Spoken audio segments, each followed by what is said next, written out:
주님께서 여러분과 함께 요한이 전한 거룩한 복음입니다.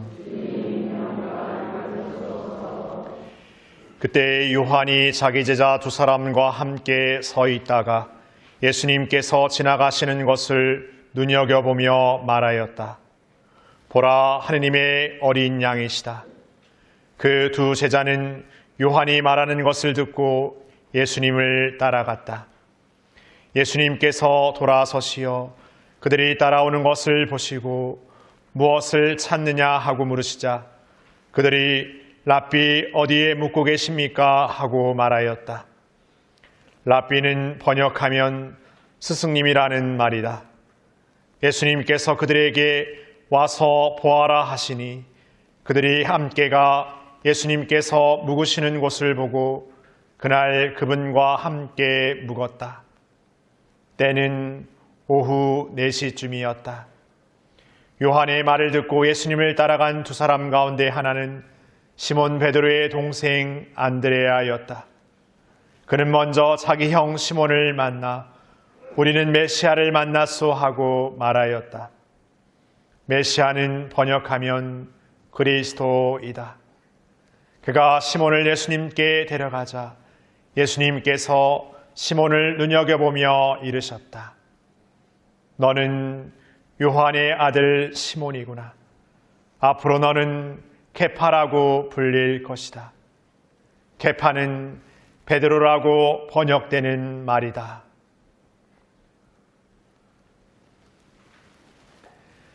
주님의 말씀입니다.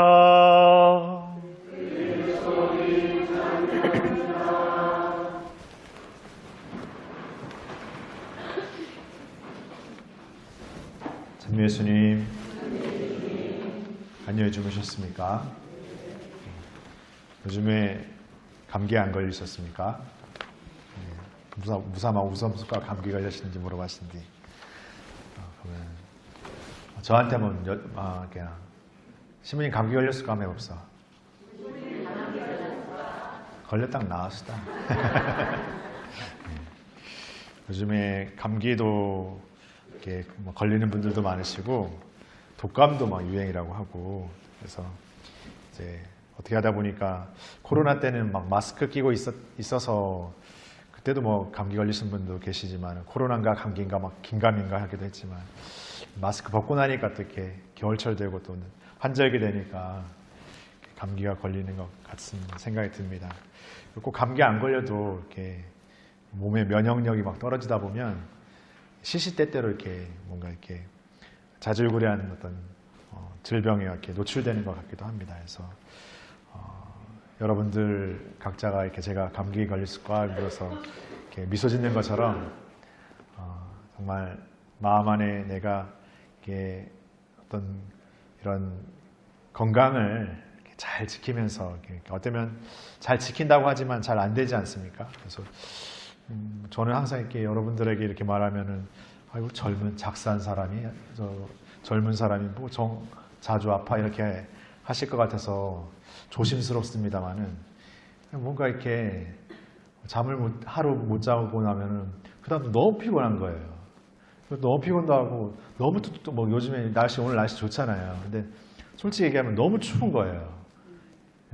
이런 말을 들으면은 젊은 사람이 저 벌써부터 이런 생각 하실까봐 제가 말을 더 이상 못 드리겠습니다만 그래서 저도 요즘에 좀 많이 피곤하구나 이 생각을 하면서 좀 지내고 있습니다. 그래서 몸이 피곤하다 보면 사실 생각도 피곤해지고 생각이 피곤하다 보면 사실 어떤 것들에 대해서 되게 의지적이기보다는 굉장히 좀 맹목적이거나 그냥 단정 지어버리게 되는 어떤 그런 일들도 종종 있는 것 같습니다. 그리고 또 이렇게 어떤 면에서 저의 개인적인 어떤 것을 이렇게 챙기기에 바쁘다고 생각하다 보면 다른 사람이 말하는 거, 다른 사람이 뭐 이렇게 하는 것도 이렇게 귀에 들어오지도 않고 눈에 들어오지도 않고 또 어떤 때는 어쨌든 제가 이 공동체 안에 이렇게 어쨌든 사목자로 살고 있으니까 그냥 조금 조용했으면 좋겠다 이 생각할 때가 있습니다.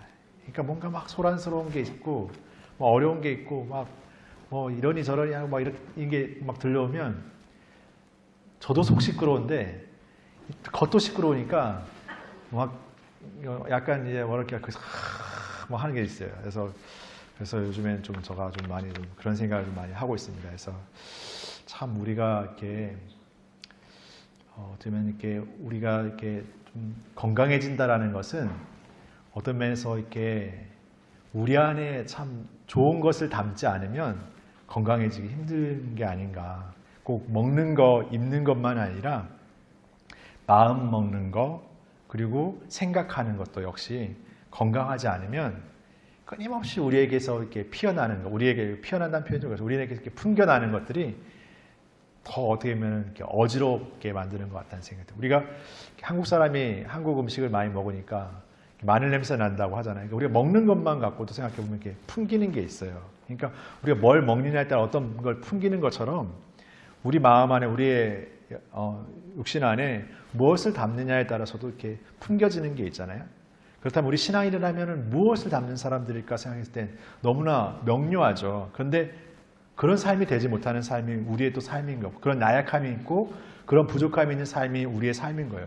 그러니까 어떤 면에서는 불가능한 삶을 살고 있으면서도 그것이 불가능으로서 그쳐지는 게 아니라 우리가 그 불가능을 넘어서시는 분, 불가능 위에 계시는 그분과 함께 살아가고 있기 때문에 우리의 어떤 그 신앙적인 명료한 그 답을 늘 잘 살지 못하지만 그럼에도 그것에서 그쳐지고 판단되어지는 삶이 아니라 거기서 나아가는 삶으로 나아갈 수 있다는 것을 희망하는 거죠. 그러려면은 그 불가능 위에 계신 분, 불가능을 넘어서는 분, 그리고 뭔가 늘 우리에게 새로움을 주시는 분을 만나야 돼요. 그런데 우리는 누구를 만납니까? 하느님을 만나기보다 어딘가에 가서 누군가 내 말을 들어줄 사람을 만나잖아요. 어떤 면에서 수다 떨면서 누군가의 흉을 보고 누군가의 어떤 뒷담화를 하면서 거기에서 희열을 느끼기도 하잖아요. 그러다 보면 점점점 그런 생각들이 우리를 부정적으로 만들 수밖에 없는 거죠. 늘 뭔가 지적하게 되고 늘 판단하게 되고 그런 마음들이 어떤 면에서 서로에게 더 뭔가 힘을 불어넣는 삶이 되기보다 서로를 뭔가 이렇게 잡아당기는 삶이 되어버리는 것이죠. 악순환인 거예요. 그러니까 우리가 그 악순환을 끊어낸다는 것은 우리의 마음 안에 무엇을 담고 있는가, 그리고 우리라는 존재가 처음 어떤 부르심을 받은 존재인가, 우리의 원래의 모습, 우리의 본래의 모습이라는 것이 무엇인지를 잊어버릴 때 그렇게 되는 것 같아요. 그냥 되어지는 거죠. 되어진 내 삶이 전부인 거예요. 지금의 내 어떤 상태가 어쩔 수 없는 거예요. 그러니까 나도 판단 짓고 다른 사람도 판단 짓게 되는 거죠. 근데 우리는 다 부르심을 받은 사람이에요. 오늘 사무엘을 부르시는 하느님의 부르심처럼 우리는 때론 그 부르심이 그냥 인간적인 판단들, 인간적인 생각의 것들로 부르심으로 이렇게 국한시킬 수도 있어요. 그냥 어떤 것 때문에 내가 신앙을 산 것이고 내가 어떤 이유로서 내가 내 자의로 신앙을 산 것이라고 그냥 그 이유에만 한정 지을 수 있어요. 하지만 하느님의 부르심은 오늘 사무엘이 자신의 스승 엘리의 부르심으로 착각할 만큼 어떤 때는 내 인간적인 생각의 것에 갇혀지는 삶이 될 수 있지만 하느님의 부르심은 우리의 생각에 넘어 있다는 거죠. 그러나 우리가 그런 인간적인 생각에 닫혀있다 하더라도 하나님은 끊임없이 부르신다는 거죠.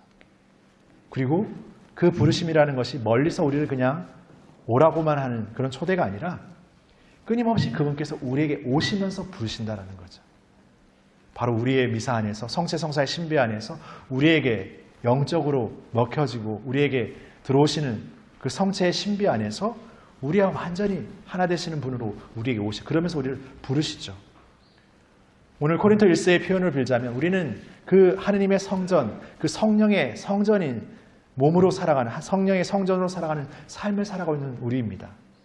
그러니까 우리 안에 하느님께서 당신 자신의 모든 것을 우리에게 주시는 삶을 통해서 우리와 하나 되는 그런 신비 안에서 우리가 살아가야 될 삶이 그 성령의 성전다운 삶으로 살아가려고 우리를 부르시는 거예요. 그 삶이 하느님이 생각하시는 당신만의 어떤 그 바라시는 삶이 아니라 하느님이 바라시는 우리의 삶은 바로 우리를 위한 삶이라는 거죠. 그러니까 우리가 신앙을 살면서 가끔씩 때로는 하느님 우리에게 요구하시는 것이 이게 나를 위한 게 아니라 하느님을 위해서 내가 희생하는 삶으로 이렇게 오해하게 되는 경우도 종종 있어요. 하느님 위해서 내가 어떤 내 마음, 내가 하고 싶은 것들을 희생한다라고 생각하죠. 그러나 우리의 삶의 것들, 우리의 판단의 것들 위에 계신 그분께서, 우리보다 우리를 더 잘 아시는 하느님께서 우리가 살아가야 될 삶의 것들을, 우리가 판단하는 것들을 넘어서서 우리를 부르시고 끊임없이 우리 안에서 그 너머에 있는 삶을 살아가도록 우리를 불러주신다는 것이죠. 그러니까 우리가 그런 삶을 잊어버리지 않게 해서 그 태초의 부르심, 그 처음의 부르심의 삶을 늘 기억하며 살아가기 위해서는 그분과 함께 머무르는 삶이 분명하게 필요합니다. 그분을 만나는 삶이 분명히 필요해요. 그것이 우리의 미사이고 우리의 기도이고 우리의 신앙생활인 거죠. 오늘 지나가시는 예수님을 가리키며 세례자 요한은 저기 하느님의 어린 양이시다 라고 하면서 예수님을 가리켜 표현합니다. 이때 그 세례자 요한을 따르던 두 제자 가운데 안드레아도 있었고 또 다른 제자가 예수님을 찾아가 랍비 어디에 묵고 계십니까? 라고 예수님께 묻죠. 그러니까 예수님께서 대답하시기를 와서 보아라 라고 말씀하십니다. 여기서 와서 보아라라는 예수님의 초대는 단지 와서 내가 뭔가 눈으로 시각으로 그냥 바라봄으로 느끼는 삶을 초대하시는 것이 아닙니다. 온전히 당신과 하나 되는, 온전히 머무는 삶을 체험하게 되는 거죠. 물론 우리의 생각과 판단에서는 그 시간은 너무나 짧습니다. 하루.